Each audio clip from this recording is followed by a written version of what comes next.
And I'm so delighted to welcome someone who rightly deserves and sit comfortably on the word iconic. She is the one and only Petula Clark. Thank you and welcome to Spain this morning, Petula. Well, thank you. Good morning. How is everything over there? Well, you know, we've had a bit of bad weather. When I say bad weather now, a lot of people listen in UK to this show and in Ireland, wherever, and I say we have bad weather. We had a terrible day the other day, but then people back in UK haven't had a great winter, have they? Oh, no, it's just been absolutely freezing here. I mean, I've been spending a lot of time in the studio, you know, but it hasn't been great. As soon as you put your nose out, it's pretty cold. Yeah, absolutely. Well, we've got to congratulate you, Petula, on the album. I think that it's been critically acclaimed. I saw you, we were having a chat on the phone the other day, I saw you on Jules Holland. We had a big crowd around the house that night, and it was just after dinner, after our New Year's Eve dinner, and honest to God, the word going, there must have been 40 of us there. I'm not sure how many actually, but the word, doesn't she look amazing? Doesn't she sound fantastic? Well, they're all old ones sitting around. How does she do it? You do look fantastic. And, you know, I've just had on a Professor Spencer, Tim Spencer, from the London University College, who is specialised in ageing, because a headline in the paper said the other day, today's 70 was yesterday's 30. And you know, you're a prime example. You and Bruce Forsyth are a prime example of that. I can tell you that you look amazing, Petula. You know, that's really very nice to hear, of course. But you know, I have to be honest. I was just while you were saying all that, I was sitting here and I was thinking, I don't do anything. I don't do anything special at all. You've had no facelift, sorry, because I said that earlier on. I'm sure that you haven't had any of that surgery or anything done because you just look naturally great. Well, I'm a bit lucky, I think. You know, I think it's in the genes. My sister, too, she's a little bit younger than me, and she's great. I mean, mind you, she was always more athletic than me, you know. But I don't know. You know, of course, I wear less makeup now than I did, and I think that most women know that as you get older, you have to wear less makeup.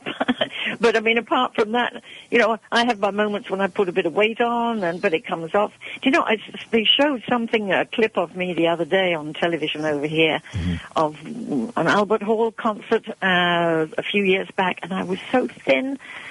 It's not nice to be that, but it's not nice, is it, Reed, that thin? I don't like being too thin. You know, well, anyway, and people jump to the conclusion. That's the way I am. Well, people jump to the conclusions when you're a little older, when you're thin. They always say, to a man, they'll always say, are you not well or are you having an affair? And to a woman, they say, did you see her? She must be ill, that one. She must be ill. So, I mean, you look fantastic. You're at the right of everything. And I'm not just saying that. It wasn't just me. It was the whole crowd that were there the other night. And what they're talking about now, the new album. But before we just get to the new album, because we've got to let you go by 10:30, because I know you're going out. Yes. And we're going to stick to that promise, of course. Whilst driving in this morning, listening to the breakfast show with our lovely Venerina, that she played a Harry Belafonte track. And it reminded me, because you've been on with me a few times, of a story you told, which I think is quite an eye-opener, especially today, were you not appearing with Harry Belafonte in America on television when you got into trouble for touching him because he was black? Is that you, wasn't it?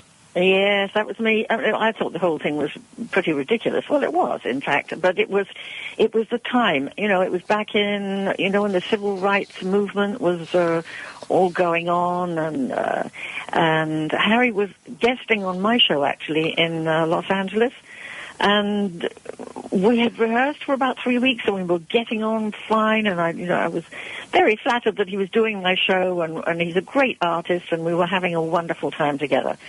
And then we got to the taping day where we were singing this song. It's called Path of Glory, which is sort of like an anti-war song. And we both felt very strongly about it. Mm-hmm. And somewhere along the line, I put my hand on his arm. And, well, we just did the take. And then we thought it was fine. And then the producer said, I tell you what, why don't we try it another way? Yeah, okay. Mm-hmm. And so we did 2 more takes where Harry was standing quite a long way from me. And then I thought that was pretty strange. And then we did those, and then suddenly all hell came out. You know, the lights went out. There was a lot of scuffling around. Claude, who was the executive producer on the show, and my lawyer, the three of us went down to the room where they kept all the tapes. And my lawyer said, I am Petula Clark's lawyer. This is the executive producer. You are to erase those two other takes and keep this one. Oh, my God. And the guy said, I can't do that, because we have to have the one in for security. And Pete said, this is an order. You do it now. And we watched this poor guy, against his better judgment, erasing the two other takes. And therefore, the one where I touched Harry's arm went out. But it was the sponsor who didn't want that tape to go out. Because, he said, I don't want my star touching a black man, Oh, my God. And, but it went out, and it was a huge story. And, I mean, I really don't know why, but it was that time, it was that time in America. Was it negative to your career in America? Did it No. No, you mean in the southern states and things like that? No, I don't think so. But it did make the news, and Harry has never forgotten it. I mean, it was an important statement at that time, but it just happened, It certainly wasn't planned.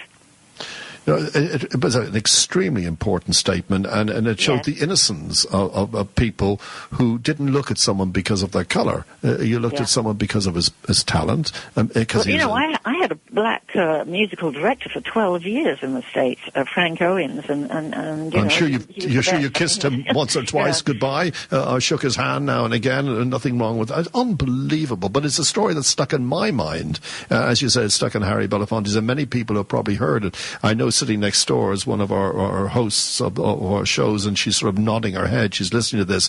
It's an unbelievable story, especially in today's age when we have a black president of America. My God. Yes, I mean, the times have changed enormously, but it was that particular moment in American history where it happened, and I was an innocent there. I didn't even realize what I was doing. No. But I certainly wasn't going to let them get away with it, that's for sure. Well, your career has now spanned over 7 decades, I think I'm right in saying, which is a fantastic record. And as I say, still, the extraordinary thing still going strong as ever. I think, am I right in saying that you sold over 70 million records? Is that more or less around that sort of figure, or is it 300 million albums worldwide? I don't know.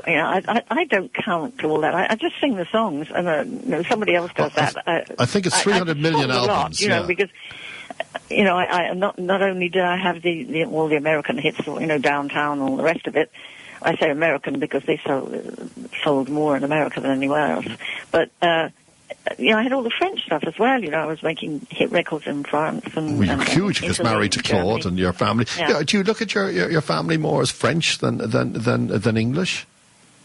I'm sorry, you're breaking up a little bit. Sorry, can you hear me? Sorry, I was sort of turning around. I'm looking at your photographs that are popping up in front of me all the time here. Do you hear me better? Can you hear me better now? Sorry about that. A little bit. It's a little bit sort of Is that better? the line. Okay, well, we're doing our best here. We're sort of fiddling with buttons. Let's talk about the new album. Now, first, the question I wanted to ask was asked of me to ask you. Why did you title it "Lost in You"? Where did that title come from? Well, there's a song on I have it here, the disc called "Lost in You," and everybody who heard it the first time they heard the album, that seemed to be their favorite. Certainly at Sony, and I thought, well, why not? It's as good a title as anything else.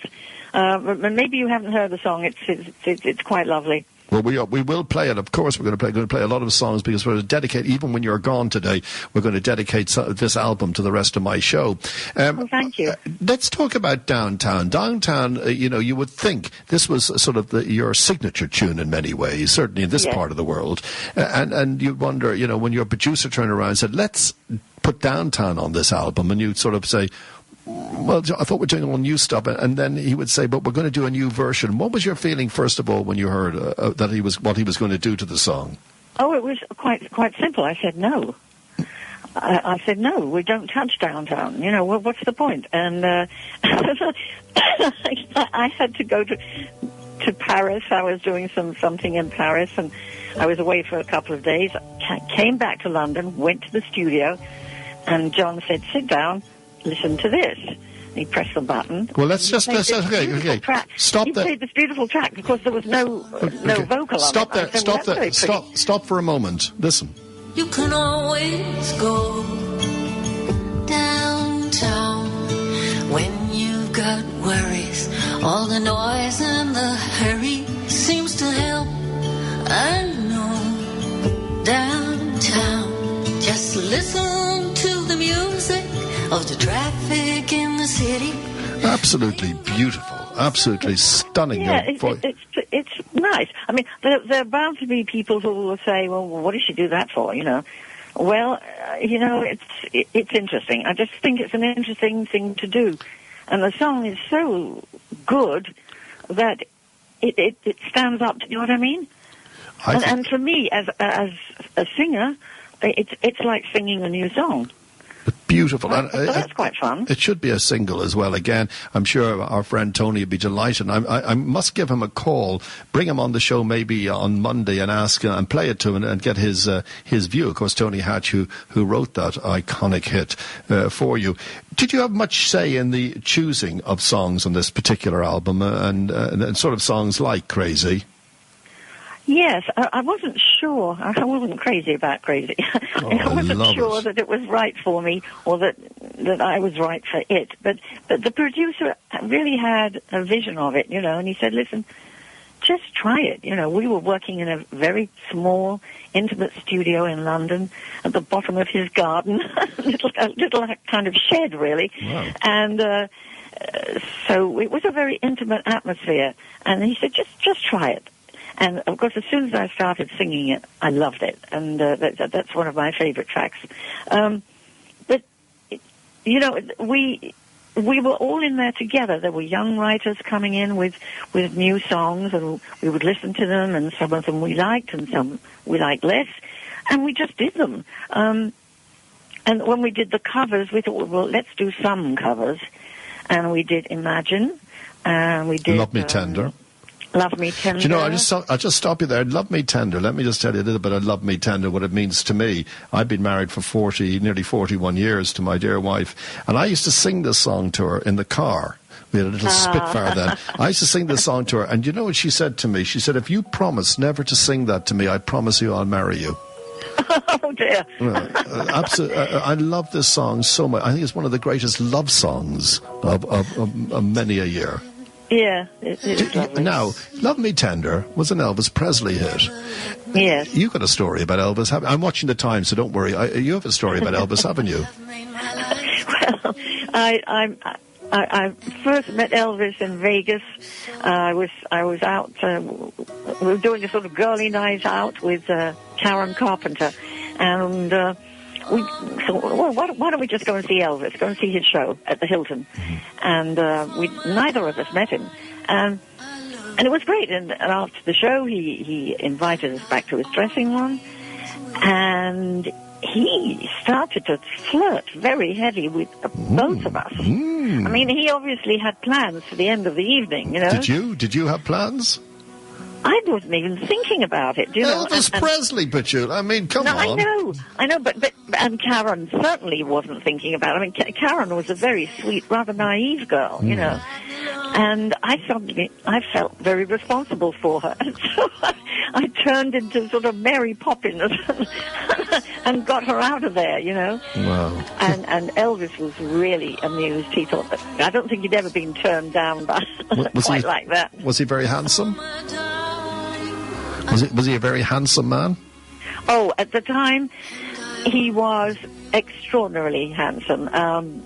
He was very tall, and it was the beginning of his comeback on stage, and he was really on form, and he was delightful. He was charming. When I say he was flirting, he wasn't being kind of vulgar or anything. No. He was a southern gentleman. Well, he's a gentleman, exactly. But, you know, he had a very powerful charisma, so it was just the three of us in that dressing room. It got kind of cool. heavy. Well, funny enough, we just had the Elvis Presley band. That band that you saw that night were in Marbella only a couple of weeks ago, called the TCB Band, with Ronnie Tutt and Glenn Harden, the original guys. And they're well in their 70s now, and if not a little later, but they were great musicians, Now, I love, just one second.